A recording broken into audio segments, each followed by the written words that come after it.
Good morning, Montfortians. Today we are going to start with our next topic, that is electromagnetic radiations. Before starting with our topic, let us see what we have done in the previous lecture. In the previous lecture, we have covered atomic models. And the last atomic model which we have done, that was Rutherford's nuclear model of atom. So after Rutherford's nuclear model of atom, some scientists observed that all elements give characteristic line spectra, means emission spectra, which could not be explained on the basis of Rutherford's nuclear model of atom. In order to explain line spectrum, it was essential to understand the nature of light, which in turn was explained first on the basis of electromagnetic wave theory and then by Planck's quantum theory. Then it was found that Rutherford's model of atom suffered from a serious drawback, and hence a new model of atom called Bohr's model of atom was put forward. This model of atom was able to explain the drawbacks of Rutherford's model of atom, dual nature of electromagnetic radiations, and the main lines of hydrogen spectrum.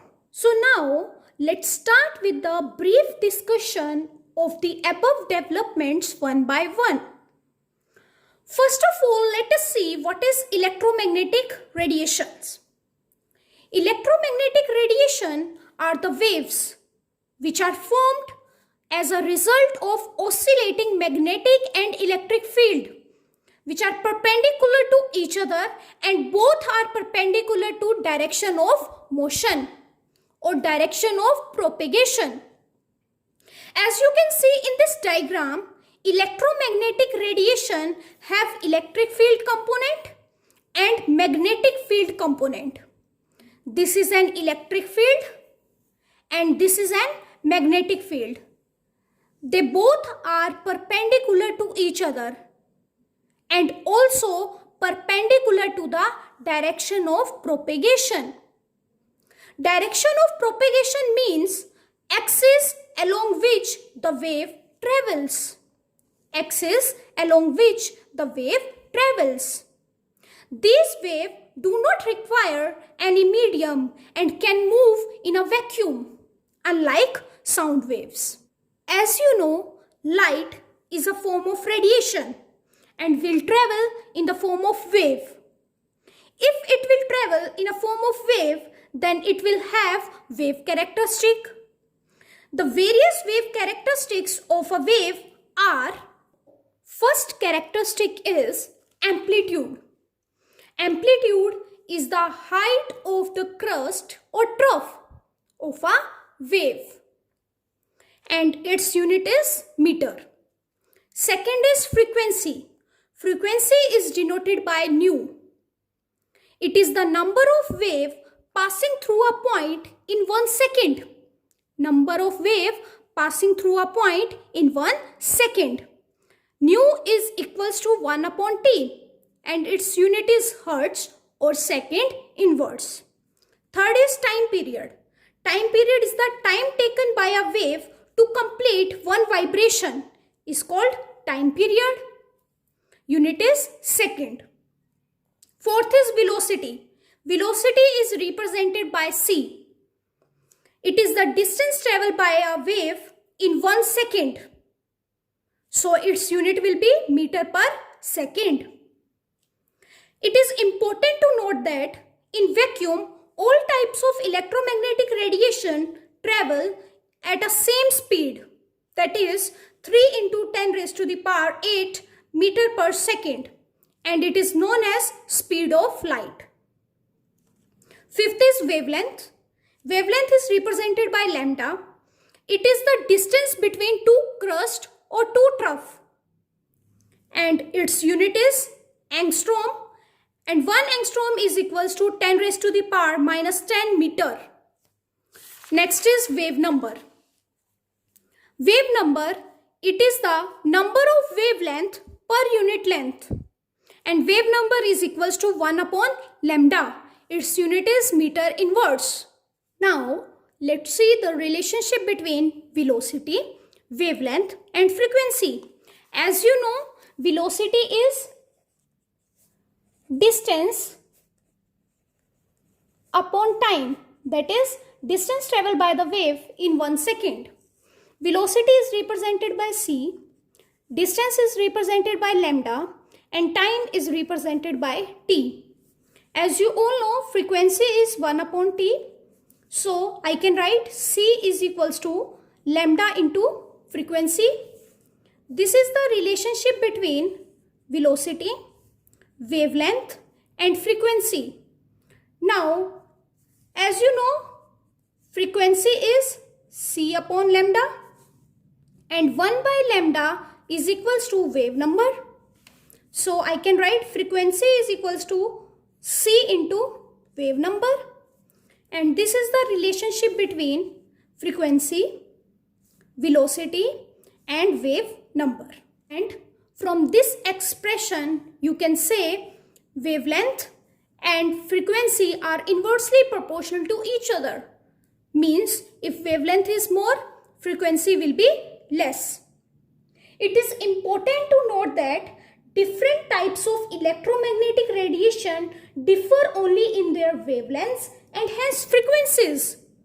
When all the electromagnetic radiations are arranged in increasing order of wavelength or decreasing frequency, then the band of radiations are obtained is termed as electromagnetic spectrum. Electromagnetic spectrum means when all the electromagnetic radiations are arranged in the increasing order of wavelength or decreasing order of frequency, then the band of radiation will obtain, and that band of radiation is known as electromagnetic spectrum. This is the electromagnetic spectrum. This which is arranged in the increasing order of wavelength and decreasing order of frequencies. This is the spectrum of visible light. The visible spectrum is a subset of this spectrum, whose range of wavelength is 380 nanometer to 760 nanometer. The wavelengths increases in order: cosmic rays, gamma rays, X-rays, ultraviolet, visible, infrared, microwaves and radio waves. And from this you can say cosmic rays has least wavelength and radio waves has maximum wavelength. So now let's see what is electromagnetic wave theory. Electromagnetic wave theory was put forward by James Maxwell in 1864. And the main point of this theory are: first, a source like the heated rod or the filament of bulb emits energy continuously in the form of radiation and is called radiant energy. Second, these radiations are electromagnetic in nature, means the radiation consists of electric and magnetic field oscillating perpendicular to each other and both perpendicular to the direction of propagation. The radiation possess wave character and travel with the velocity of light. And these waves do not require any medium to travel. That we have discussed already. Electromagnetic wave theory was successful in explaining the properties of light, such as interference, diffraction, but it could not explain first blackbody radiation, that is the nature of emission of radiation from hot bodies. Second, photoelectric effect, that is the ejection of electrons from a metal surface when radiation strike it. Third, line spectra of atoms with reference to hydrogen. So, till now we have seen electromagnetic waves have wave nature. But to explain these phenomena, electromagnetic waves are supposed to have particle nature. So now let us see what is blackbody radiation. To understand blackbody radiation, Let us first understand what is black body. A black body is an ideal body that emits and absorbs radiations of all frequencies. The radiations emitted by such a body is called blackbody radiation. Means a black body is an ideal body that emits and absorbs radiations of all frequencies. And the radiation emitted by such a body is called blackbody radiations. According to Maxwells theory, on heating a body, the intensity should increase. That is, energy radiated per unit area or amount of energy radiated should increase without having any effect on wavelength or frequency. But it is observed that during heating of an iron rod, it first turns to red, then white, and then becomes blue at very high temperature. This means that frequency of emitted radiations is changing. Means when some solid substance is heated, the atoms of the substance are set into oscillation and emit radiations of frequency. Now, as heating is continued, more and more energy is being absorbed by the atoms and they emit radiations of higher and higher frequency. As red light has minimum frequency and yellow light has higher frequency according to Vibgyor. Therefore, the body on heating becomes first red and yellow and then so on. And it is also observed that at a given temperature, intensity of radiation emitted increases with decrease of wavelength, reaches a maximum value at a particular wavelength and then starts decreasing with further decrease of wavelength. Means, as you can see in this diagram, on y-axis I have written intensity, on x-axis I have written wavelength.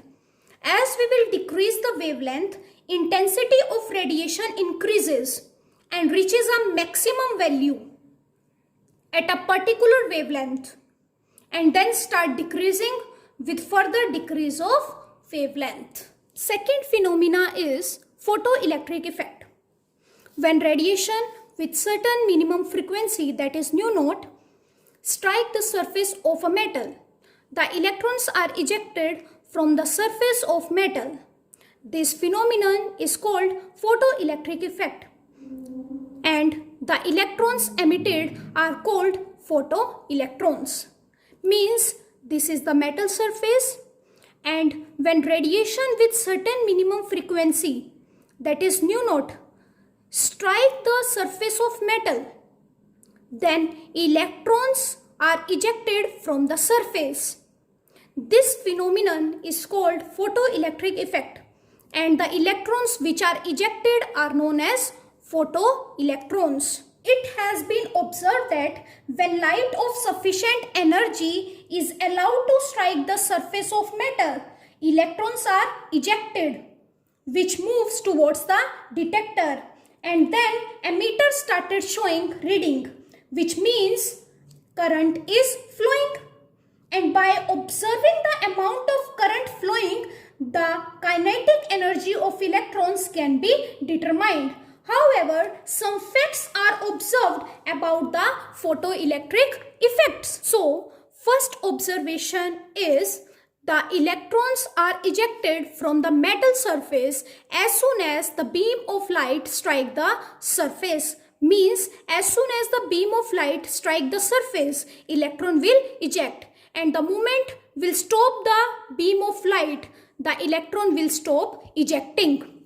Second, the number of electrons ejected is proportional to the intensity or brightness of light. Means if the brightness of light is more, the number of electrons will eject more. Third, for each metal, there is a characteristic minimum frequency, that is nu naught, also known as threshold frequency, below which photoelectric effect is not observed. Means, to occur photoelectric effect, each metal should have minimum frequency, that is known as threshold frequency. At a frequency greater than threshold frequency, the ejected electrons come out with a certain kinetic energy, and the kinetic energy of this electron increases with the increase of frequency of the light used. Thus, these findings were contradictory to the Maxwell theory. According to that, the number of electrons ejected and kinetic energy associated with them should depend on the intensity of light. But it has been seen that number of electrons ejected is dependent on the intensity, but the kinetic energy of electrons are dependent on frequency, which is contradictory to the Maxwell theory. To justify these findings, Max Planck gave his quantum theory, that is known as Planck's quantum theory. The main point of this theory are: first, the energy is emitted or absorbed not continuously but discontinuously in the form of small discrete packets of energy. Each such packet of energy is called a quantum. In case of light, this quantum of energy is called photon. Second, at a time, only one photon can be supplied to one electron and any other particle. Third, one quantum cannot be divided or distributed. Fourth, the energy of each quantum is directly proportional to the frequency of radiation. Means, energy is directly proportional to frequency. If we will remove the proportionality sign, what will come? A constant, and this constant is known as Planck's constant, and its value is 6.626 into 10 raised to the power minus 34 joules second. As you know, nu is C upon lambda. So energy is equals to hc upon lambda. From this relation, you can say energy is inversely proportional to lambda. Now take a VIBGYOR and compare violet and red light. As you know, violet has 400 nanometer wavelength and red light has 700 nanometer wavelength. So according to this, red light will have less energy, whereas violet will have more energy. Fifth, the total energy emitted or absorbed by a body will be a whole number quanta. Means E is equals to NH nu, or E is equals to NHC upon lambda, where N is an integer 1, 2, 3 and so on. This is also called a quantization of energy. Means, like as many times we throw the ball towards the wall, that many times it will bounce back, but the energy will remain same. This is called quantization of energy, and this concept, that is Planck quantum theory, very well explain the particle nature of any matter. Now let's see explanation of photoelectric effect on the basis of Planck's quantum theory. What was photoelectric effect? When radiation with certain minimum frequency, that is nu naught, strike the surface of metal, the electrons are ejected from the surface of metal. This phenomenon is known as photoelectric effect, and the minimum frequency is known as threshold frequency. And if any frequency is not greater than nu naught, then photoelectric effect will not occur. Means no electron will eject. So, on the basis of this, Planck's quantum theory said E is directly proportional to nu. That is, energy is equals to h nu. In any atom, its energy is equals to the sum of binding energy plus kinetic energy. Binding energy is that energy with which electrons bind with an atom. So, according to Planck's quantum theory, energy is equals to h nu and binding energy is equals to h nu naught plus kinetic energy. So, kinetic energy is equals to h nu minus h nu naught. Kinetic energy is half mv square is equals to, we can take h common from this and it will be equals to h nu minus nu naught. Now, if nu is greater than nu naught, then kinetic energy will be positive and then electrons will be ejected.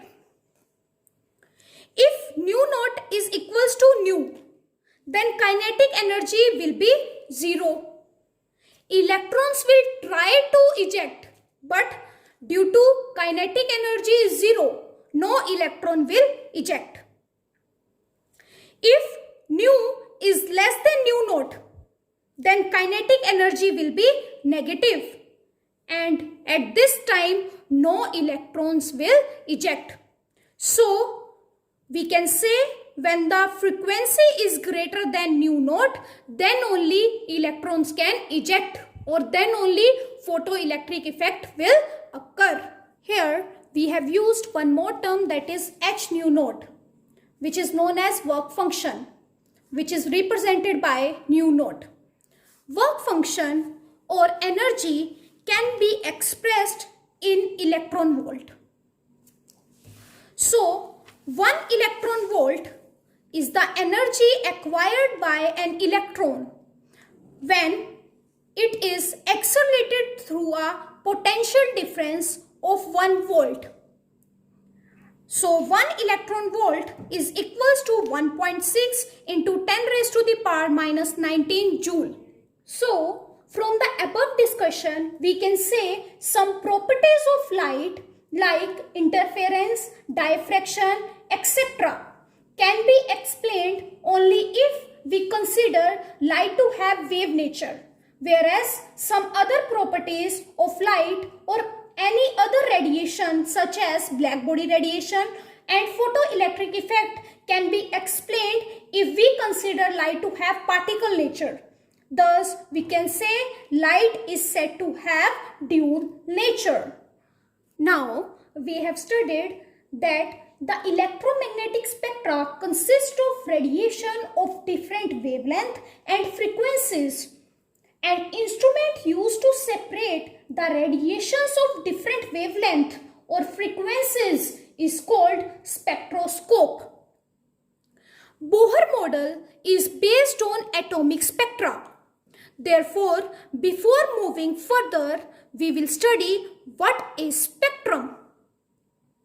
A spectrum is a group of wavelength or group of colors, and the study of emission or absorption spectra is known as spectroscopy, or the branch of science dealing with the study of spectra is called spectroscopy. Types of spectrum. There are two types of spectrum. First is emission spectra, second absorption spectra. Emission spectra means when radiations are emitted from a source, are incident on a prism and are separated into different wavelength and are obtained on a photographic plate are known as emission spectra. Means when a radiation emitted from a source and is allowed to fall on a prism and then obtained on a photographic plate is known as emission spectra. Emission spectra is mainly of two types.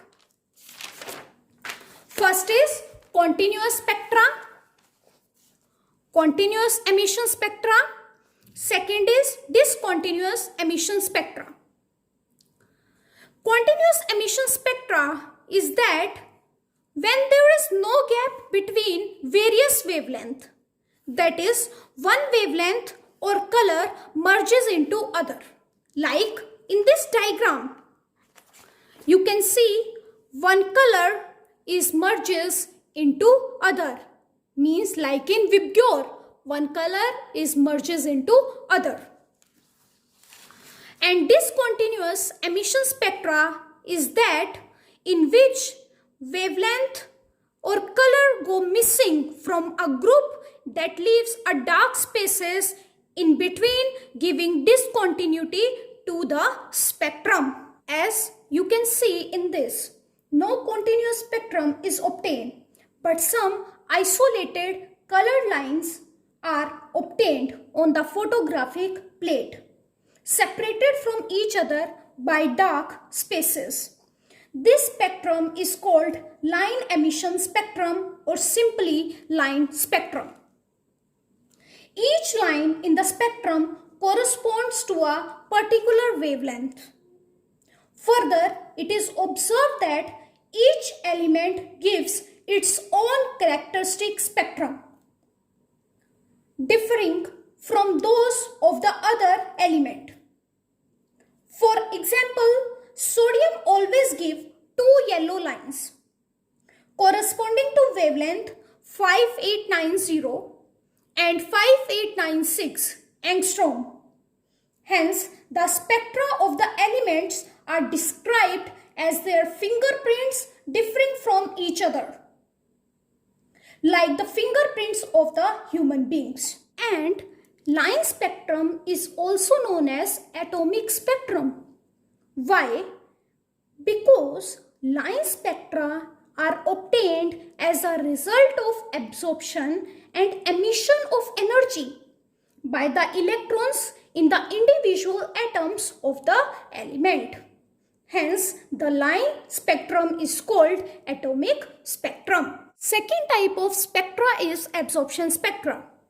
When light from any source is first passed through the solution of a chemical substance and then analyzed, it is observed that there are some dark lines, but otherwise continuous spectra is obtained.